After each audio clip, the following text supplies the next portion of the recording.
So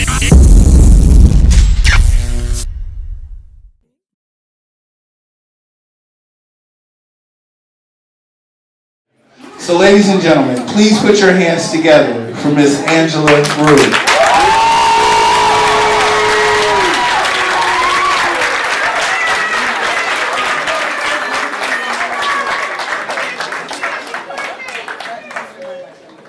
You go, Angie. How y'all doing tonight? Alright, so as I was going over that bio, I was like, shit, you've done a lot of shit, girl, damn. But that's okay, because you know what, I'm blessed, so I'm very happy to be here. And I would be remiss if I did not say this out loud. Roll call: Natasha Ria Elskari, Nicole Higgins, Siobhan Queen, Beyond Pain, Misconception, Tyree Inspired Thomas, Jeanette Powers, Jim Harris. All of you women have touched my notebook and my life in some kind of way, so thank you very much from the bottom of my heart. I'd like to also dedicate this performance to also another important woman in my life, my grandmother, Miss Vera Roulette, who has probably the best seat in the house among all y'all up here.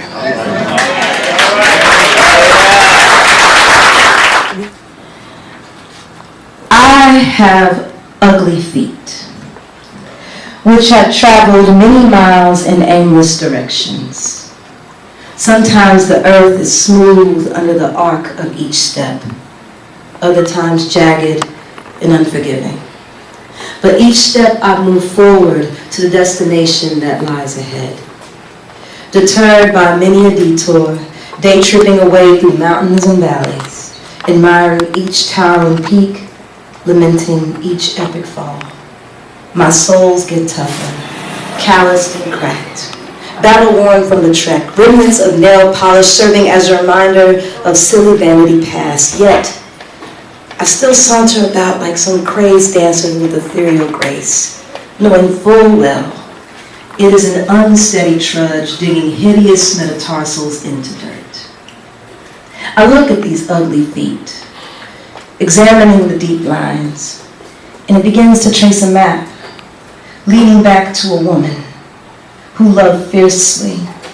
This love deep in Missouri earth, giving birth to generations who never apologized for sense of self, who weren't practiced to know their place, and who never feared God-given gifts, and when told by others they can't, they said, watch me.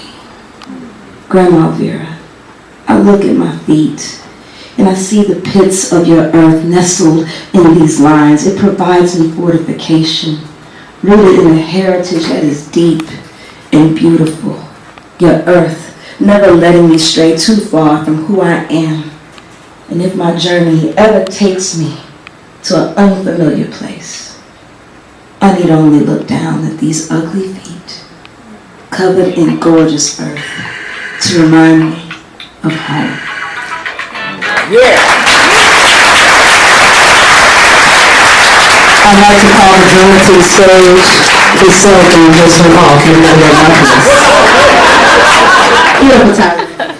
This next one is dedicated to another really big influence on me poetically, Mr. Amiri Baraka. Who knows who anybody know Amiri Baraka? Okay. So I felt like, yeah, this is something I want to do an homage to him. I want to be a thug like Richard Sherman. I want to be criminal like Assata Shakur. I want to be handcuffed like Rosa Parks. I want to be a prisoner like Nelson Mandela. I want to be spied on like Martin Luther King. I want to fit the description like Sean Bell. I want to go viral like Oscar Grant. I want to be anonymous like every black woman in America that goes missing. I want to be followed.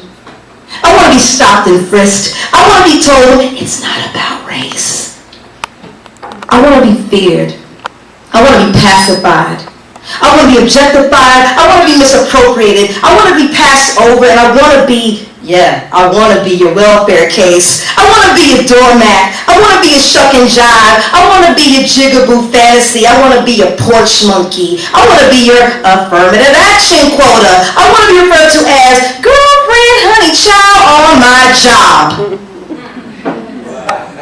I want to be ignored and seen at the same damn time. I want to be beaten. I want to be lynched. I want to be edited out of history books. I want to be mocked at university fraternity parties. I want to be tied and dragged down a Texas dirt road. I want to be a Tuskegee experiment. I want to be a lead-in on your 10 o'clock news. I want to be so well-spoken.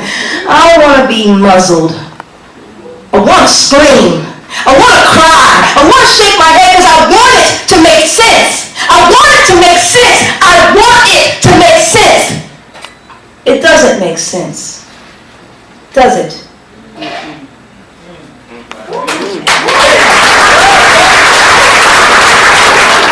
I'm going to give you y'all money's worth, all $5 of it.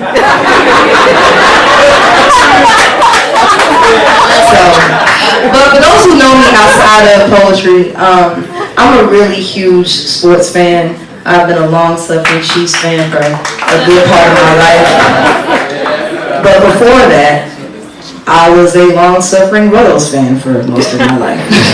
Nah, but on the real though, like, baseball actually was like my first introduction into sports. Like, I went to more games at the K than I ever did at Arrowhead, and like my favorite player growing up was Willie Wilson, Frank Wright.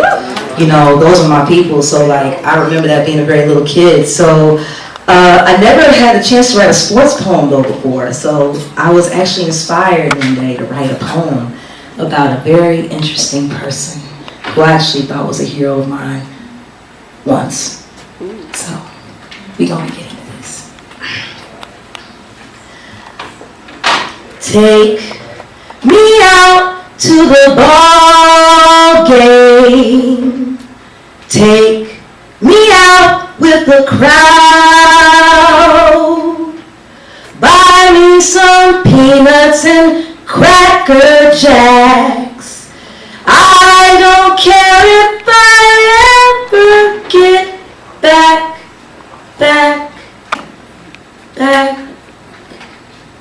Flashback. July 8th, 1994. You stood lanky and youthful in the house that Ruth cursed. A PA announcer's voice crackled over the loudspeaker at shortstop. Number 3. An iconic number. An ironic number. It is your debut. Crazed Bostonians voice their ire. An eminent crown adorns your head, illuminating the hope of every boy and every barrio. He says your name. Alex Rodriguez.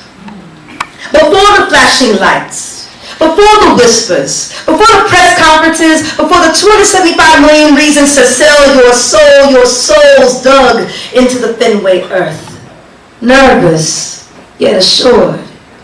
Your eyes, rods of light, the future of a pastime, past its prime. Alex, you are a prince, part of a mighty triumvirate. It was you, Junior Griffey, the big unit, shining jewels of the Emerald City, gathering adoring subjects in a dome named King. Your name to be etched in the Cascade Mountains. Who knew of the cascade to come? Alex, you became a king, a lone star among all stars, poisoned by greed's lusty kiss, calm and turbulent as the hurricanes of your Miami childhood. The walls of your castle are marked with an asterisk now. Deceit injected into your veins in an era when we were told to just do it. Alex, you were a hero, caped and courageous, keeping vigil over the ball of the Bronx, a would-be Robin to Gotham's golden boy. However, you danced with the devil in the pale moonlight, only to become the joke. The cape is tattered, the crown eroded by acid, no coronation of kings, no gazes disguised for heroes. Alex, you are a pariah. are numb. We are robbed. Like bass hits you snared in the infield as we watched in wonderment, we are now left to wonder. Is it always good to be the king? So, root for the home team. If they don't win, it's a shame. For it's 1, 2, 3 strikes, you're out at the old ball game.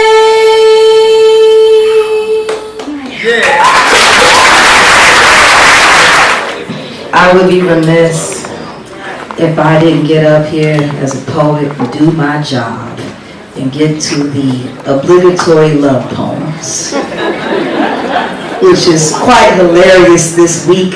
For those of y'all who know me, y'all know the inside joke. It's been a long, crazy last few days. You men's are unstable creatures. But I love you. So, anyway, this is some new stuff I actually haven't really done here, and I was really trying hard to suppress, you have this new poem, oh, I want to share it. And then I was like, oh, no, wait. So, here we go. This is actually new. So, this is called Just Another Poem. It was a moment. Autumn, Saturday, 3:17 p.m. Mild soprano bending blue in green. Your bottom lip rolled in, calculating. A cramped right hand penning a black man's soul on paper. My eyes chasing scenes of passing cars out of the window, the metronome of breaths in comfortable quiet. I shift, now counting raindrops, interrupted by a caress of my free hand. I like this, you say. A nervous laugh, shared, count lost, forever found. Summer, Tuesday, 8-something p.m. I wanted you to be my forever baby, but you were just a poem. Musings, manipulations, a convoluted collection of lines sprawled out and scribbled, cast to the ears of anonymous strangers who know nothing of the fall. The scars, unfulfilled promise condensed in minutes. Yeah, baby, it was a lesson. Metaphors don't melt the stress of the rubbing of backs. Couplets aren't couples holding hands. Prose don't press close to you in a slow dance. Stanzas don't stand at the altar. Sestinas don't sustain through ebb and flow. I willingly waded into the thickless of rivers, swept away in illusions, eluding the ice-cold truth. Some people are soulmates. Some are soulmates disguised as poems. Dismissed discernment and damn near drowned. Yet I live, telling the survivor's tale, accounts of who, what, when it was you and me. Our song, our secrets, our moment. It seemed like forever ago, baby. But you were just words. Just another poem.